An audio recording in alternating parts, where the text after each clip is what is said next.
Every project is its own kind of gauntlet of challenges, and also, exciting range of possibilities. My circumstance is so unique as it relates to, movies and television, and I was in the Andy Griffith Show. Now, Sheriff Taylor, did you not say that Post Toasties had the cornflakes crackling with fresh corn flavor?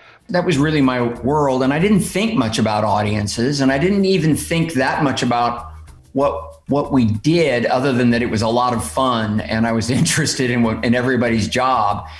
And I began to first understand what an actor could do with a scene and what it meant to sort of understand the story and play your role in telling that story.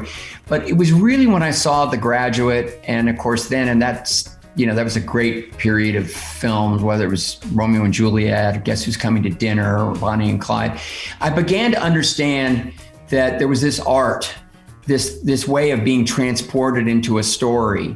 It wasn't just a matter of a big screen. It was also the way it was being shot, the way the story was being told. And I'd have that conversation with the directors on the Andy Griffith Show, and they began to distinguish the difference between, a reliable TV show done with a kind of formula and filmmaking. And so what Mike Nichols did in The Graduate, and what I began to experience when I went to the movies, was a much deeper excitement for the way the story was being told, and that's what really hooked me on the creativity of being a filmmaker.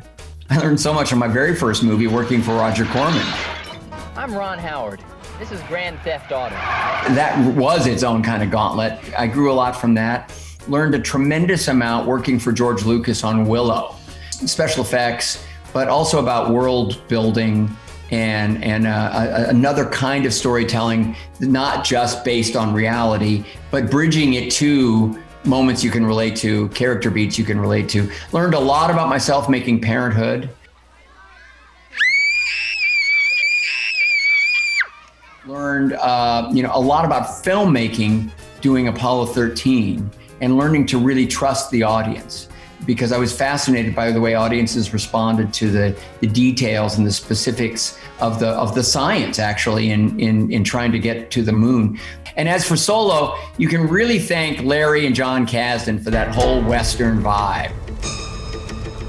As writers, they fully understood that and embraced it. Frost Nixon was a huge learning experience in a lot of ways, because of those two very complex characters, David Frost and Richard Nixon, and I sort of related to both of them. So for me, in an odd way, that became kind of a personal film, as I would say Hillbilly Elegy is. I know I could have done better, but you got to decide, you want to be somebody or not. My people come from Oklahoma and Kansas.